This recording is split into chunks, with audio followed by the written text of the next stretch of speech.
Bonjour ou bonsoir, amis de YouTrading, c'est Diz Denis de Pepitor, Pepitor Trade.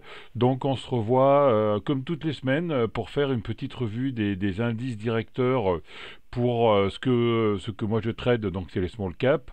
Et puis après, on va essayer de voir quelques actions qui font l'actualité, qui sont volatiles et qui peuvent décaler dans la semaine. Donc voilà. On va commencer tout de suite par les indices directeurs. Donc on commence par les Américains.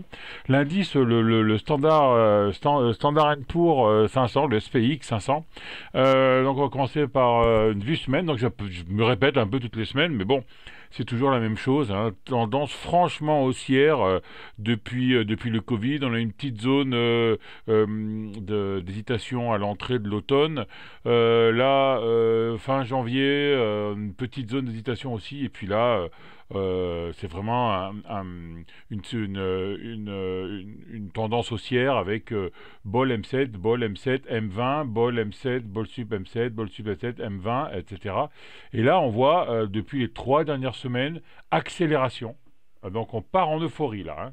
On a pris les bols T1, T2 et donc l'euphorie. Donc l'euphorie, je vous rappelle, on ne sait pas quand ça s'arrête et on ne sait pas si ça peut durer très longtemps comme ça peut s'arrêter du jour au lendemain. Donc il faut faire attention, hein. Mais le SPX 500 là a fait une tendance de folie. Je vous avais parlé la semaine dernière du robot de trading R2D2 enfin, moi je suis client de R2D2, hein. D'ailleurs, si vous voulez, j'ai un bon de réduction sur pepitortrade.com, entre parenthèses. Donc, le trade de la semaine dernière n'est pas encore clôturé, hein. Si on voit ça en daily, on voit encore que cette semaine, on a eu une bougie rouge le mercredi, mais la bougie rouge n'a pas fait finir le trade. Donc, en fait, on est en position depuis le 25 mars. Voilà, donc il n'y a que depuis le 25 mars, pour un robot qui travaille, qui n'a pas de sentiment, qui n'a rien du tout, depuis le 25 mars, on est en tendance haussière, et on n'a jamais été en tendance baissière, même pas intraday, pendant cette période. En daily, on voit quoi?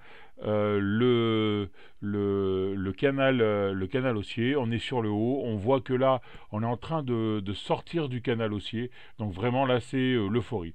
Il faudra faire attention quand même, hein, parce que là, on monte, on monte, on monte, il faudra bien corriger un jour, haut du canal haussier en daily, et en weekly euphorie, T1, T2. Bon, ce sera peut-être cette semaine ou la semaine prochaine. En tout cas, il faut faire attention, hein.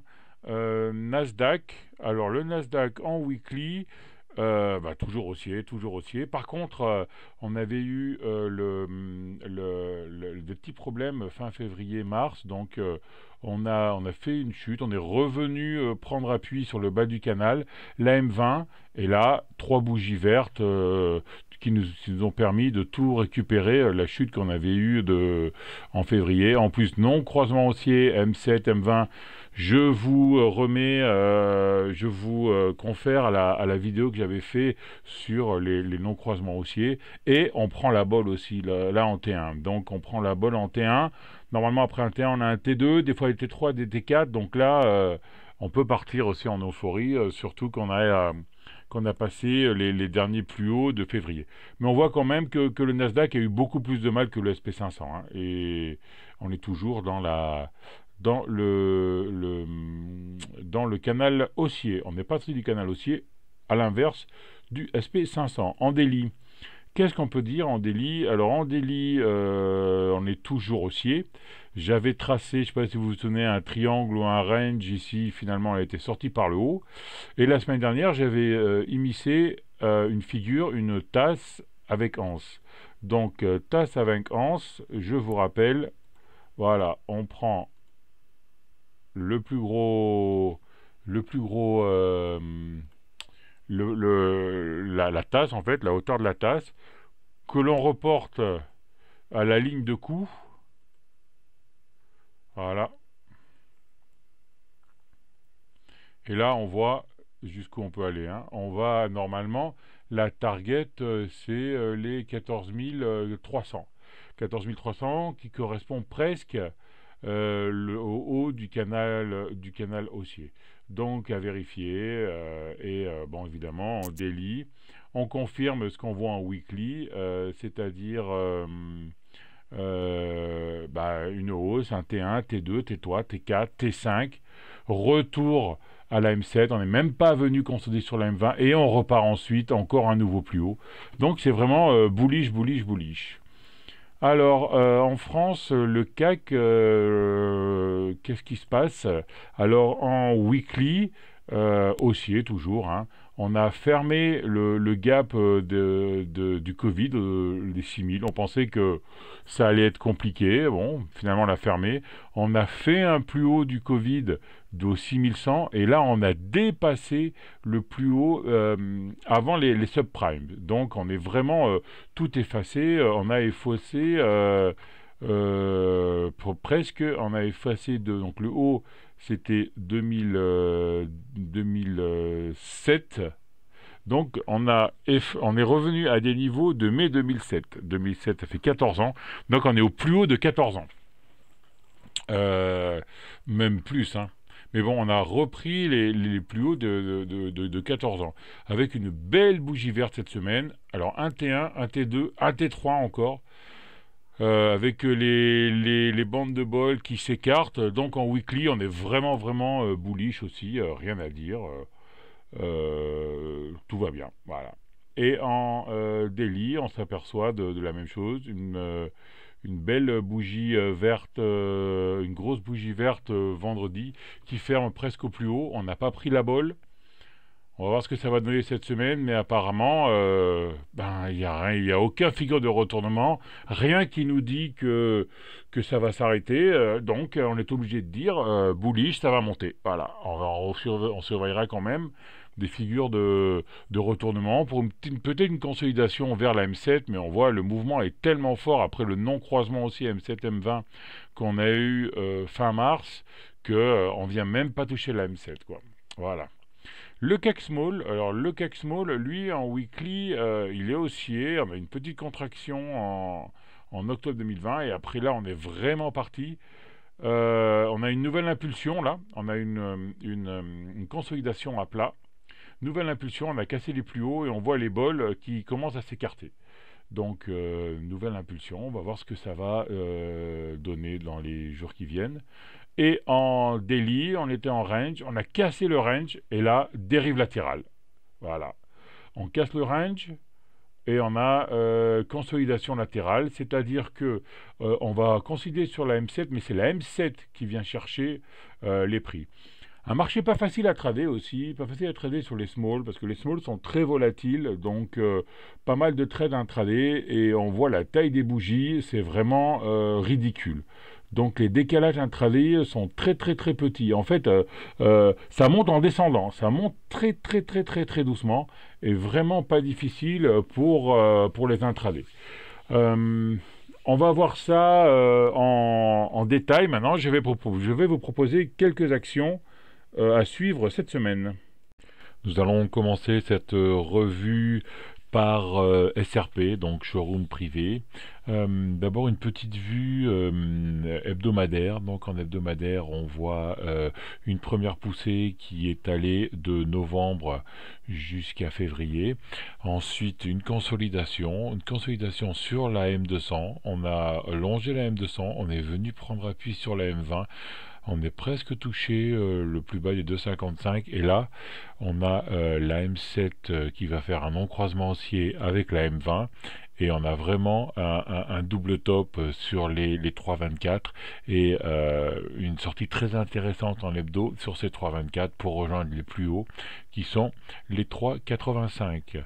En plus, d'ici 2 semaines, il y a publication des résultats qui normalement sont très bons. Hein. Pour mémoire, Showroom Privé est une société qui a toujours perdu de l'argent et qui a fait son premier trimestre positif lors de sa dernière annonce.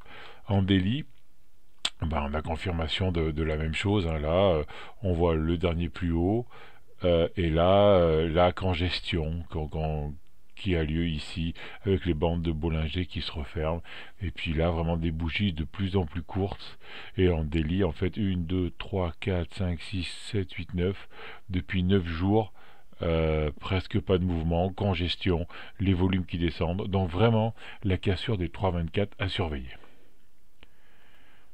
Deuxième action que je vous propose, c'est Fermentalg. Fermentalg, c'est à peu près pareil, hein. Alors, je vais nettoyer un peu mon dessin quand même pour que ce soit plus clair, voilà.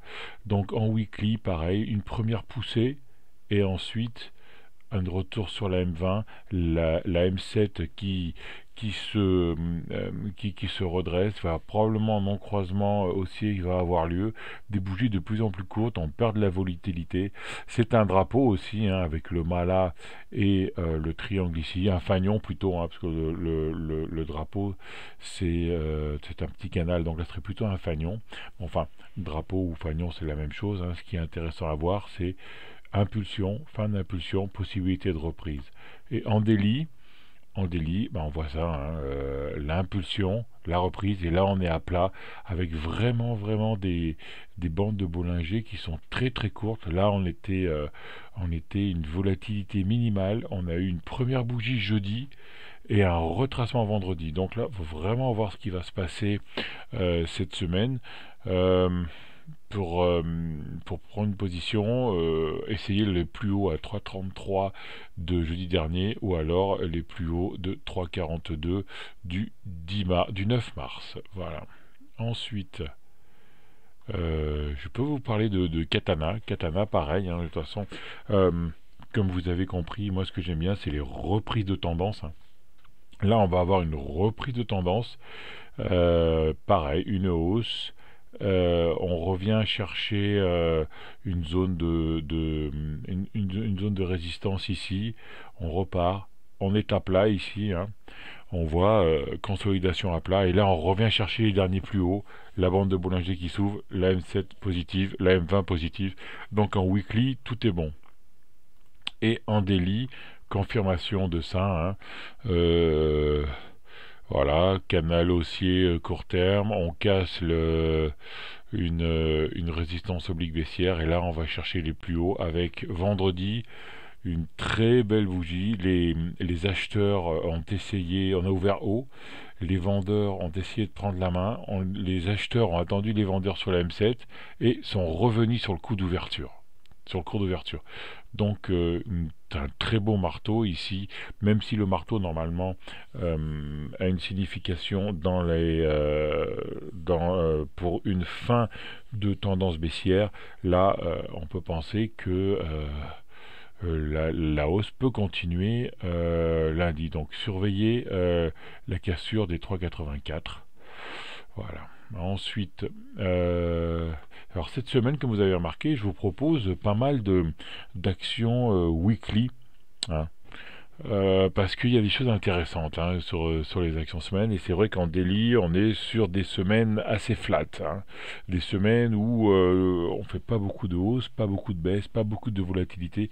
Donc je préfère cette semaine, pour une fois, vous montrer des graphes hebdomadaires. Pareil, Valneva, une hausse, une consolidation où on avait retracé presque toute la hausse, hein, presque 100% de la hausse. On est revenu chercher la M7, on est passé sous la M7, on n'a pas encore cherché la M20, et là, non croisement haussier en cours entre la M7 et la M20, et deux belles bougies d'impulsion, même si la bougie de la semaine dernière a un corps rouge, mais bon, c'est quand même un beau marteau avec une mèche inférieure assez importante, ce qui veut dire que les vendeurs ont essayé, mais les acheteurs ont repris la main. Et en daily, pareil, une grosse zone de congestion ici, peu de volatilité, les bandes de Bollinger qui étaient très serrées, et là on a explosé, donc on a pris une bougie rouge, une bougie verte, très difficile à trader, là cet enchaînement de trois bougies, et puis là, après 3 jours de hausse, on a une dérive latérale, et à surveiller le passage des 13. Voilà, pour cette semaine, c'est un peu tout ce que je vous propose, car il n'y a pas grand-chose d'autre d'intéressant. Voilà, on se retrouve au courant de la semaine pour un petit webinaire ou alors week-end prochain pour une revue d'indices et vous proposer quelques valeurs également. Merci amis du trading, au revoir.